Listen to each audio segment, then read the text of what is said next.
이 궁극적 목적은 사람들을 하나하나가 모두 자신의 본질인 순수 의식으로 돌아가 신과 하나 되는 자기각성과 자기실현이다 이렇게 써요. 자기각성과 자기실현이 되려면은 조건이 있어요. if가 있죠.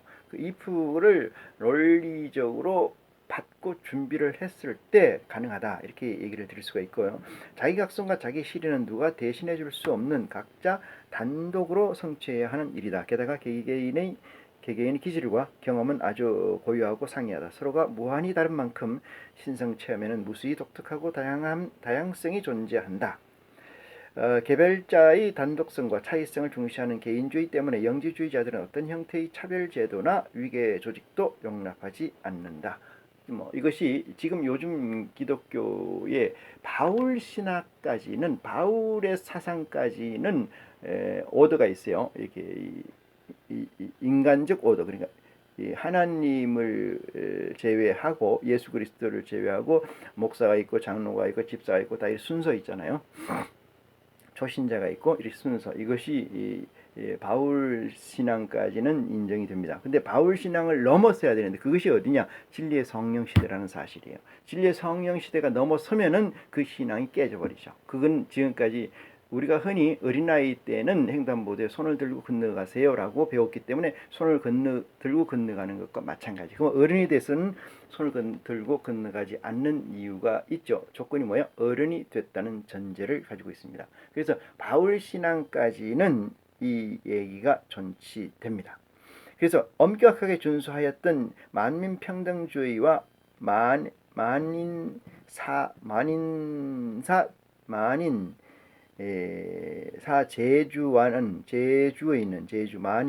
제주의는 뭐 발음이 좀 그래서 이게 제주라는 게 뭐냐면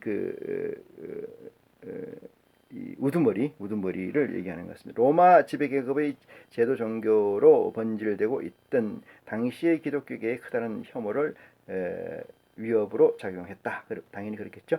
그래서 2세기에 혹독한 박해를 당하였던 기독교가 4세기에는 박해자로 뒤바뀌어 영지주의자를 이단으로 몰아 잔혹하게 탄압하였던 것이다. 이렇게 얘기를 합니다.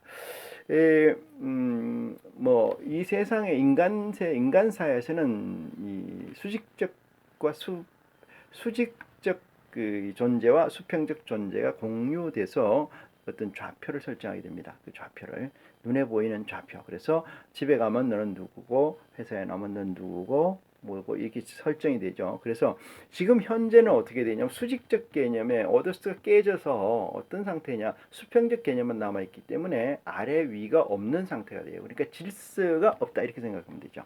그 혼돈이라는 것은 질서가 없는 걸 혼돈이라고 그러고, 혼돈이 되게 되면은 수직적 개념과 수평적 개념에서 어떤 개념이 하나가 깨져버렸다 이렇게 얘기하는 거죠. 독재라는 건 뭐야? 수직적 개념만 있지 수평적 개념은 없다는 것이 독재가 되는 거고 전체주의가 되는 거죠. 자, 그래서 영지주의는 기원전 1세기에서 서기 2세기에 이르는 시기에 유럽의 전역을 풍미했던 철학적 운동, 종교 운동으로 알려졌으나 그 정확한 기원과 역사는 아직 밝혀내지 못하고 있는 실정이다. 이러한 그 이유는 여러 가지가 있는데 그 중에 하나는 영지주의 사상 체계가 대단히 복잡한 것이다. 복잡하다 이런 얘기죠. 영지주의를 인도 요가 사상의 변형태라고 언급했는데 힌두나 불교 사상만이 이에 해당하는 것은 아니다. 알렉산더 대왕의 정복으로 동서양의 문화 교류가 활발하게 일어나던 시기에 노자의 도가 사상, 페르시아의 배화교, 이집트와 메소포타미아의 종교 사상, 그리고 플라톤 철학, 유대 신비주의, 이슬람 종교 이념, 스토아 학파의 범신론, 초기 그리스도 사상 등의 여러 전통의 공통으로 들어있는 우주의 세계, 인간과 신의 존재에 대한 깊은 통찰과 탁월한 지혜가 융화되어 형성된 제설혼합주의 성격을 지니고 있기 때문이다. 크노시스가 영지주의가 그렇게 되어 있다고 정리를 이 금교수는 하고 있습니다. 또 이런 이유는 서구 정통파 교회 조직의 교부들에 의해서 영지주의 사상이 이단으로 철저하게 왜곡되어 왔다는 것이다. 1945년 남부 이집트의 나그 함마디 지역에서 4세기경에 만들어진 영지주의 고문서가 발견되어 1980년에 영인본으로 완간되기 전까지 영지주의의 진면목이 세상에 거의 알려지지 않았기 때문에 영지주의에 관한 문헌은 고작해야 정통파 교부들이 자신들의 교리를 정당화하고 하기 위한 반대급부로서 이단으로 규정하고 비판한 글들이 전부이기 때문이다. 대부분의 영지주의 문서와 문헌은 탄압반 과정에서 불태워지거나 분실되었다. 극히 일부만이 언닉되어 비밀리에 전성되거나 사장되어 왔기 때문이다. 이렇게 설명을 합니다. 근데 영지주의라고 하는 것은 싹 없어진 건 아니죠. 언제든지 그것은 사상이라는 건 떠돌아다니는 거고 호흡할 수 있는 건데 그것을 어떻게 취해서 어떻게 가져가느냐 이 문제인데 아마 그 편식이라는 거 있잖아요. 우리가 모든 걸 먹어야 되는데 완벽하게 먹어야 정상적으로 몸이 병이 없이 잘 자라죠. 편식을 하게 되면 병이 생기는 것처럼 이 세상에 떠돌아다니는 온전한 하나님의 가치를 우리가 완만히 다 먹을 수 있을 때 우리는 정상적인 사람으로서 거듭날 수가 있다. 이렇게 말씀을 드릴 수가 있습니다. 영지주의는 기원전 1세기경에 이미 일반에게 널리 수용되었던 지배적인 이념체제로서 자리를 굳히고 있었다. 만법귀일 이랬어요. 만법귀일이라고 하듯이 만 가지 법은 한 가지로 통한다 이런 얘기죠. 라고 하듯이 모든 민족, 모든 사회, 모든 종교가 하나로 통일하고 있음을 영지주의는 입증하고 있다. 그야말로 놀라운 인간정신의 보편성이다. 성서라고 예외이겠는가? 성서의 여기저기에 녹아들어 있는 영지주의 통찰과 지혜를 발견하고 확인하는 것은 그리 어려운 일이 아니다. 원시 기독교의 형성 시기의 영지주의는 그리스도 사상의 핵심을 이루고 있다. 그러나 동시에 일부 교단의 지도자들에게서는 영지주의가 자신들의 종교 활동과 직접적인 마찰과 충돌을 일으키는 신앙으로 비춰져 비판의 표적이 되기도 하였다. 기독교가 로마의 국교로 인정받은 4세기에 이르면 이 415년인가 4년인가 그렇죠. 315년 리키아 공회 공인받은 4세기에 이르면 사완도 아카디아 영지주의는 정통파 교부들에 의해 논박당하거나 거세당하게 된다. 그 당시까지만 해도 그리스도교의 지배적인 믿음이었던 윤회 사상마저 이단으로 금지하게 되었다. 그랬어요. 윤회 사상이라는 것이 옛날에는 있었다 그래요. 그러니까 영에 관한 얘기죠. 윤회는 그 사람의 어떤 기독교 사상에서 하지 못할 금기시되어 있는 지금까지 금기시되어 있는 기독교에서 얘기들이 많이 있어요. 그것들 중에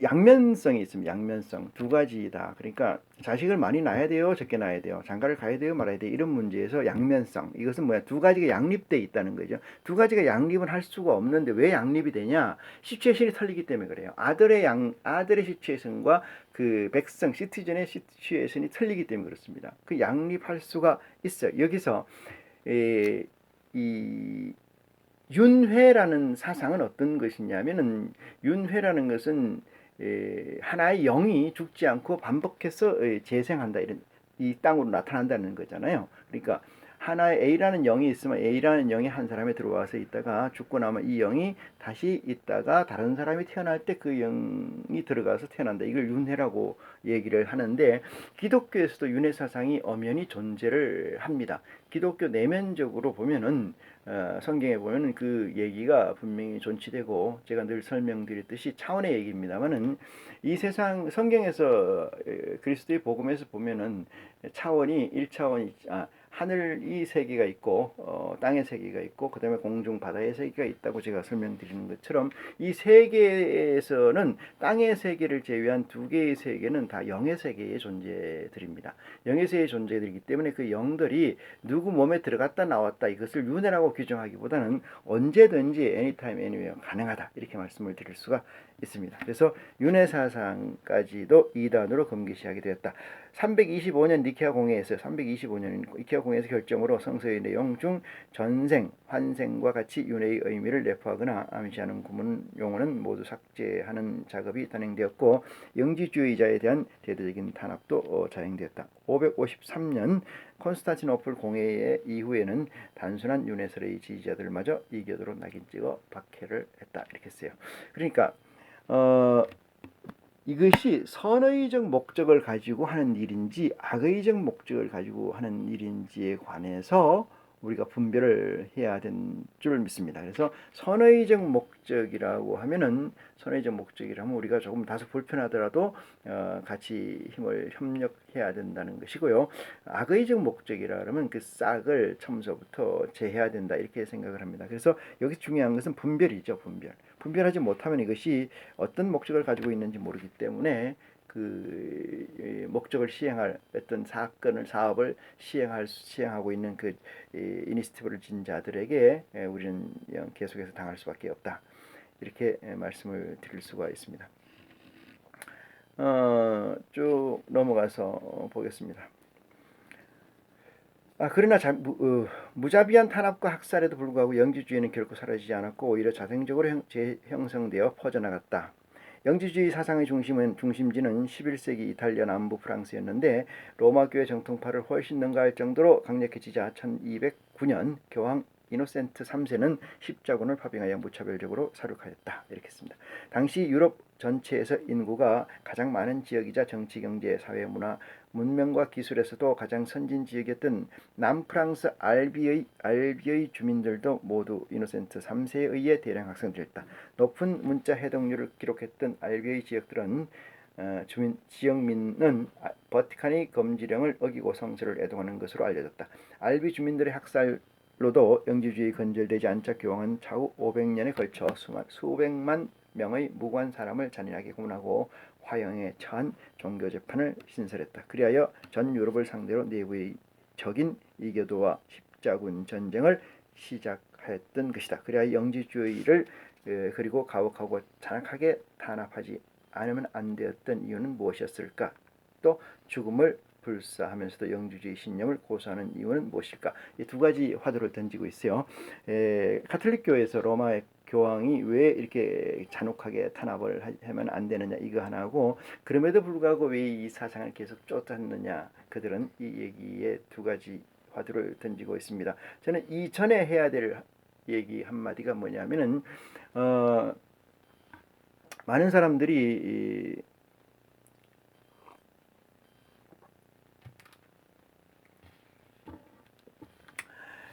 겉과 밖이 있습니다. 평균 남극에 가면 평균이 많죠. 평균이 그 기온이 뭐 45도, 막 50도 마이너스 이렇게 떨어지면은 평균들끼리 붙어 있습니다. 붙어 있는데 밖에 있는 평균은 안으로 다시 들어가고 안에 있는 평균은 밖으로 나오고 이게 아주 어떤 메커니즘적으로 이렇게 돌아가요. 그것이 자기들끼리 묵시적 언어로 이렇게 통일되어 있는 것 같습니다. 그래서 안과 밖이 그래 돌아가는 반면에 우리가 건물을 짓게 되면 거푸집이라는 게 있고 그 거푸집은 그 본 건물을 짓기 위해 존재하는 거죠. 그래서 본 건물을 짓기 위해 있었던 거푸집도 건물로 봐주는 것이 좋다.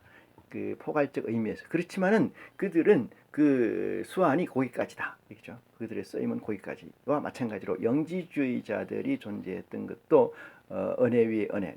율법이 존재했던 것도 은혜 위에 은혜에서 우리가 존재한다는 걸 보면은 우리 주 아버지께 늘 고마움과 감사함을 드릴 수밖에 없다 이렇게 말씀을 드리면서 두 가지를 얘기를 했죠. 첫 번째는 왜 그렇게 박해를 당하면서도 그것을 봤을까? 그것은 지식에 대한 갈급함이고 진리에 대한 갈급함인 줄 믿으시기 바랍니다. 그러니까 진리를 맛본 사람은 어느 것과도 그것과 안 바꾸는 거거든요. 어느 것과도 그게 또 안 바꾸는.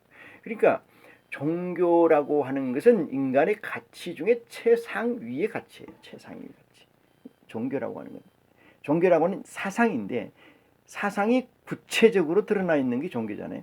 그러니까 종교라는 것은 인간, 이퀄 인간이다. 이렇게 말씀드릴 수 있어요. 인간은 다른 동물과 차별화될 수 있는 것이 종교라는 거예요. 나보다 더 위대한 신, 나를 만든 신, 나의 아버지, 수직적 개념을 인정하고 그것을 숭배할 줄 알고 그것을 쫓을 줄 알고 그것을 같이 의식을 할 줄 아는 그런 것들이 있기 때문에 인간이다 이렇게 말씀을 드릴 수가 있어요. 사람과 동물 그러니까 동물 중에서도 인간이 왜 만물의 영장이냐 그건 거기에 있는 거다. 종교가 있기 때문에 그렇다 이런 얘기. 종교라는 것은 왜 중요하냐 진리라고 확정했기 때문에 그래요. 진리라고 확정했기 때문에. 진리라고 확정하는 순간 자기의 목숨도 그 진리보다 크지 못하다는 것을 알기 때문에 과감히 던집니다. 과감히. 어느 세상에서 어느 동물에서 이런 것들을 볼 수 있을까? 이렇기 때문에 그런 거고요. 진리이기 때문에 그런 거고. 교황청에서는 왜 이렇게 처참하게 이 인간들을 죽였을까? 그 첫 번째 이유는 이렇습니다. 첫 번째 이유는 개인 존중이라는 이유다. 개인 존중, 개인이 존중받아야 된다. 이건 없는 거죠. 위에 사람이 존중받아야 된다. 이런 것이 로마 카톨릭 교회의 기본인데, 깨달음과 신인 합일, 그러니까 신과 인간이 하나가 된다는 것이요. 신일 합일은 어디까지나 개개인의 자기 각성에서 의해서만 성취될 수 있으므로 교회나 교리와 같은 외부의 권위를 인정하지 않는 것이다. 심지어 권위주의 종교 조직에 의하여 절대화되고 우상화되어 버린 신은 더 이상 인간을 해방하는 진정한 신이 아니라 인간을 지배하고 속박하는 또 다른 권력에 불과한 것으로 여겨졌다. 두 번째는 만인사제주의. 그러니까 누구나 사제가 된다는 얘기가 되죠. 누구나 사제가 될 수 있다. 이건 말도 안 된다는 얘기로 해석이 됩니다. 자, 그 다음에 모든 사람은 자신의 진화나 성화, 참으로 변하는 거나 성스럽게 변하는 것의 정도에 따라 누구든지 조력자로서의 사제의 역할을 수행할 수 있기 때문에 별도의 직업적인 성직자를 필요하지 않는 것이다. 이것은 우리와 같은 개념이죠. 지금 실제 성경에서도 이렇게 말씀을 가르치고 있는 거죠. 바울의 신앙을 뛰어넘어서 보면은 이 말씀이 적용돼야 되는 것은 당연합니다. 이 메시지는 당연히 적용돼야 되고 이것을 주창하는 것이 또한 저희다 이렇게 얘기를 할 수가 있어요.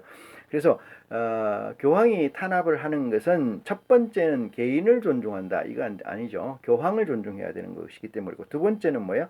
누구나 사주가 될 수 있다. 누구나 제주가 될 수 있다. 이건 또 말이 안 된다. 그래서 탄압한 거다. 세 번째는 만인 평등주의로 이는 신분과 지위상에서의 계급 차별주의만이 아니라 가부장제의 성차별주의도 넘어서는 급진적 평등주의 때문이다. 이렇게 얘기해요. 급진적 평등주의 때문이다. 그러니까 하나의 신에 전체가 매여 있는 거죠. 하나의 신에 그 사이에 교황도 있고 사제도 있고 쭉 있어야 되는데 그게 없기 때문에 탄압을 했다. 대부분의 영지주의 운동이나 집단들은 여성에게도 남성과 똑같은 동등한 권리와 지위를 부여하며 신의 이미지를 남성으로 표상하는 정통파 로마 교회와는 달리 여성성의 여러 요소를 지니고 있는 다양한 모습으로 신을 묘사한다. 마지막으로 네 번째 이유는 현재주의, 즉 부활이나 신의 왕국의 도래를 현세에서의 희생이나 믿음에 대한 보상으로 미래에 주어질 실제 사건으로 간주하지 않는다는 점입니다. 이건 대단히 중요한 말씀인데요. 어떤 말씀이냐면 늘 제가 얘기합니다마는 아들과 이 종이라는 게 있어요. 아들이 되느냐 종이 되느냐 이 문제에는 아들은 일한 다음에 보상을 받지 않습니다. 아들은 일한 다음에 보상을 받지 않고 먼저 보상을 받아요. 그래서 일이 끝난 거에 관해서는 잘했다 못했다 평가는 있을 수 있으나 거기에 따라서는 이해관계에 적용되지 않습니다. 그래서 종은 어떻게 되면 그 끝난 다음에 싹을 받는 것이 종이죠. 그래서 여기서 말하는 것은 지금 현재의 어떤 대가를 지불한 것이 하나님한테 세이브돼서 그것이 내세에 반영된다라고 생각하지 않는다는 거죠. 이것은 우리 믿음을 가지고 있는 그리스도의 참 믿음을 가지고 있는 우리 형제들에게도 꼭 필요한 얘기이다. 이렇게 말씀을 드릴 수 있어요. 미래에 주어질 실제 사건으로 간주하지 않는다는 점입니다. 다시 말해서 내적인 자기 변형으로 지금 여기에서 성취하고 발견하도록 했던 것이다. Now and here. 그러니까 여기 지금 실존적 가치죠. 실존 철학자들이 어떻게 보면 이해가 돼요. 상당 부분 케고르라든지 하이데거라든지 이런 사람들이 얘기 부르짖은 실존적 가치. 니체도 실존이라고 생각할 수 있습니다만 실존주의자라고 할 수 있습니다. 하여튼 현재가 중요한 거지 현재에 최선을 다하지 않는데 무엇이 더 필요하겠어요? 무엇이 더. 그렇지 않습니까? 희망이고 위선자들의 외침이 불과한 거다. 인간이 고통 속에서 사는 것은 죄 때문이 아닌 참나에 대한 무지 때문이라는 것이 영지주의의 핵심 사상이다. 이렇게 정리를 합니다. 인간이 고통 속에 사는 것은 인간이 고통 속에 산다는 것을 깨우치기까지는 많은 사람이 깨우치진 않죠. 극소수의 인간이 고통 속에 사는 것이라는 것을 깨우치는데 그것이 죄 때문이 아닌 참나에 대한 무지 때문이라는 것이 영지주의의 핵심이다. 그러니까 그것이 죄라는 것은 우리가 좀 흔히 말하는 죄를 두 가지로 해석할 수 있어요. 종교적 죄를 신이라고 얘기합니다. SIN, 크라이머. 예, 일반적인 도덕, 법률적 죄, 일반 사회에서 얘기하는, 국가에서 얘기하는 죄는 크라이머. 법률적 죄와 이 종교적 죄의 신을 구별을 못해서 그것을 혼재해서 먹이고 그것을 가지고 또 헤게모니를 잡고 있는 목사들도 많이 있습니다. 이제 그런 것들에 관해서 뭐 목사뿐만 아니라 천주교도 그렇고 불교도 그렇고 다 그런 거죠. 그래서 그런 것들에서 벗어나야 되는데 그런 것들에서 벗어나지 못하고 있다. 그것이 문제다. 이렇게 저는 얘기를 할 수 있습니다. 그래서 참나에 대한 무지 때문이라는 것이 영지주의 핵심 사상이다. 따라서 무지로부터 벗어난다면 지금 여기에서 당장 천국을 체험할 수 있다는 것이다. 이렇게 얘기를 합니다. 무지에서 벗어난다면 당장 여기서 천국을 체험할 수 있다. 그건 아니죠. 느낌이죠. 느낌. 필이잖아요. 체험이라는 건 아니죠. 전에 얘기했던, 앞에 얘기했던 이 요압장에서 얘기했던 체험이라는 것은 그런 게 아닙니다. 다섯째 이유는 인류의 구원자로 이 세상에 왔다는 예수에 대한 기독교의 구원 신앙을 부정하는 것이다. 영지주의자에게 예수는 신과 하나님의 길로 안내하는 수많은 빛의 스승들 중의 한 사람이었을 뿐이다. 이렇게 얘기하는 것은 예수 그리스도의 사상에 대해서 제대로 이해하지 못했다. 그 이유는 단 하나. 때가 잘못 탔다. 그때는 어떤 때입니까? 진리의 성령의 도움을 받지 못하는 그리스도의 사상을 접했다. 이렇게 말씀을 드릴 수가 있습니다. 나그 한마디 문서 52편이 세상에 공개됨에 따라 그리고 이미 발견되어 알려졌거나 중복된 9편을 제외한 43편의 문헌 자료에 대한 연구가 진척됨에 따라 영지주의는 결코 이단이 아니라는 사실이 드러나고 있다. 이렇게 얘기합니다. 할 말은 많지만 넘어가겠습니다. 우주 창조론, 형이상학, 존재론, 자연철학, 진화론, 진화설, 인식론, 심리철학, 사회철학, 종교철학 등등을 포괄하는 방대하고도 심오한 사상 체계가 영지주의였던 것이다. 이렇게 말하고요. 지구상의 인류가 각기 살았던 시대와 사회가 다르고 사용했던 언어와 문화가 다르고 믿었던 종교와 신념이 극히 상이하고 다양했음에도 불구하고 모두가 똑같이 동일한 영지주의 지혜와 통찰에 도달하는 것을 동일한 영지주의 지혜와 통찰에 도달하는 것을 어떻게 설명할 수 있을까 이랬어요. 궁극은 통하는 거죠. 궁극. 끝은 통한다 이런 얘기를 말씀드릴 수 있고요. 신인 하빌의 이 신비 사상 속에서 신과 인간이 하나가 된다는 사실, 신인 하빌의 신비 사상 속에서 상태 속에서 존재의 궁극적 진리가 누구에게나 직접적으로 드러나는 것이 아니었을까라는 말로 매듭을 합니다. 그러니까 얼마나 구하고 얼마나 찾고 얼마나 두드렸나, 그리고 그것은 무엇을 위해서 했느냐, 어떤 가치를 위해서 당신은 두드렸고 노력했고 공부했고 땀 흘렸고 똥 싸게 힘들게 살고 있느냐, 이 문제이죠. 근데 우리는 사실은 이 문제까지 가기 전에 무엇을 먹을까, 무엇을 입을까, 무엇을 마실까에 대해서 얼마나 많은 부를 쌓을까, 얼마나 많은 권력을 가질까, 얼마나 많은 얼마나 많은 이 물질의 풍요를 누릴까, 이 문제에 가지고 우리는 매여 있는 거지 이까지 올라가 있질 않죠. 많은 사람들은 이것을 레밍들이라고 하잖아요. 그래서 개돼지라고 하는 거고. 그렇게 돌이켜보면은 참 안타까운 일이 많습니다. 자, 이것은 그 2006년 2월 28일 날 금인숙 교수가 쓴 글로 대신했습니다. 이 말씀을 보면서 우리의 믿음을 한층 더 굳건히 하는 귀한 축복이 여러분에게 있기를 기대합니다. 고맙습니다.